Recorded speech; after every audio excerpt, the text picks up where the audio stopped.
Les vraies voix Sud Radio, 17h-20h, Philippe David. Retour des vraies voix avec Philippe Bilger, Caroline Pilastre et Marc Varnaud. C'est l'heure de la chronique présidentielle de Philippe Rossi. Sud Radio Parlons Vrai, présidentielle 2022. Bonsoir Philippe Rossi. Bonsoir. Vous avez un petit côté Giscard en disant bonsoir. On me le dit souvent. Oui, c'est vrai. Ouais. Les candidats qui n'ont pas été conviés à l'émission de TF1 hier soir ne décollèrent Eh pas. oui, la pilule ne passe pas. Si vous n'avez pas suivi l'émission, hier TF1 réunissait 8 candidats sur 12. 4 ont donc été priés de rester chez eux. Jean Lassalle, Philippe Poutou, Nathalie Arthaud, Nicolas Dupont-Aignan. Hier, ces candidats, on vous en a parlé, ont poussé des coups de gueule avant l'émission. Ils ont récidivé ce matin, comme Jean Lassalle, par exemple, qui était l'invité du Grand Matin Sud Radio.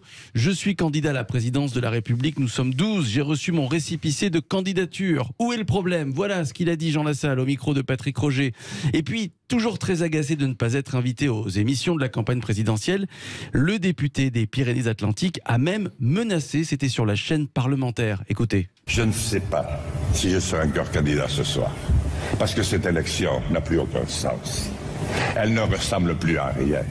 Et voilà, Jean Lassalle envisage de se retirer de la course à la présidentielle. Alors, on verra s'il va le faire, mais la question que beaucoup se posent, c'est est-ce que finalement c'est possible alors qu'il a validé ses 500 parrainages? Eh bien, j'ai la réponse. Ce n'est pas possible. On peut pas se retirer. Non, il ne peut plus se retirer. Le Conseil constitutionnel l'a interrogé comme tous les autres candidats et il a consenti à être candidat. Il ne peut donc plus faire marche arrière. Vous le saviez, Marc Varnaud?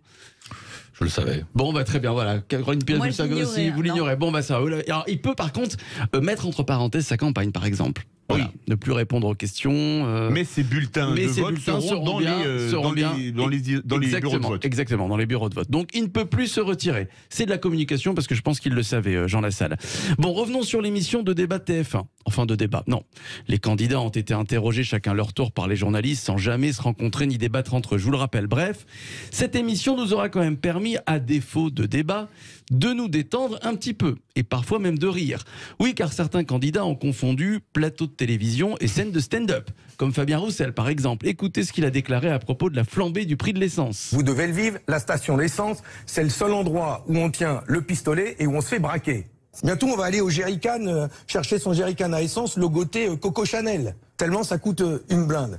Et voilà, le candidat communiste avait bien préparé ses punchlines. Pardon, je sais que Philippe Bilger n'aime pas le franglais. Le candidat communiste avait bien préparé ses fins de plaisanterie. Voilà, cette émission, voilà. Cette émission nous aura aussi permis de découvrir une toute nouvelle expression. Moi, personnellement, je la connaissais pas. Elle est signée Marine Le Pen. Faisons confiance à nos agriculteurs, donnons-leur aussi des revenus dignes. Et ça, c'est un débat à avoir avec la grande distribution qui parfois a tendance un peu à leur serrer le kiki, il faut être honnête. Et oui, la grande distribution serre le kiki donc des agriculteurs. Vous avez compris le sens, évidemment. Non, on va demander à Philippe Bilger. Le président de l'Institut de la parole doit nous éclairer. Étrangler, serrer très fort, non?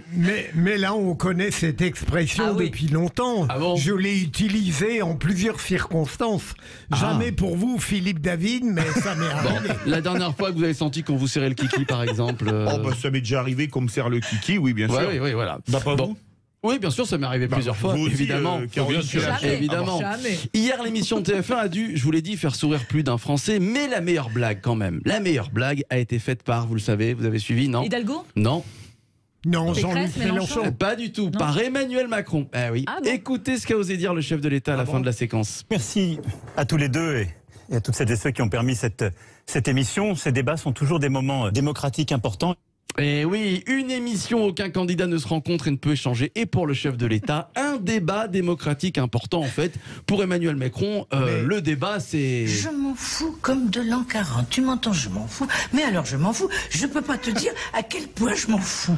Voilà, rappel de la définition du débat dans le dictionnaire quand même. J'ai été vérifié. Discussion sur un thème donné entre des personnes d'opinion différentes. Voilà. Alors lui, les seules personnes qu'il y avait sur le plateau, c'était Gilles Boulot et Anne-Claire Coudray qui lui posaient des questions.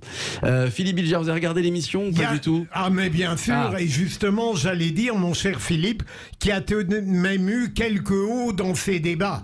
C'est-à-dire que j'ai trouvé, je le disais tout à l'heure dans mon coup de cœur, que c'était moins médiocre qu'on pouvait le craindre. On a pu examiner chaque candidat dans sa vérité. Il manquait évidemment la confrontation, mais c'était tout de même pas nul. Bon. Marc Varnaud, c'était pas nul? C'était pas nul, mais c'était pas passionnant non plus. C'était une espèce de déclaration les unes derrière les autres. Sans débat, on perd un peu de saveur. Ouais, Ah oui, c'est sûr, Caroline C'était Pilastre. ennuyeux, hein. Chacun sur sa ligne, hein. J'ai pas accroché. Ah non. Ah, Enfin, vous avez bref. une divergence avec Philippe Bilger alors. T'arrives parfois. Oui, hein. mais ça peut arriver.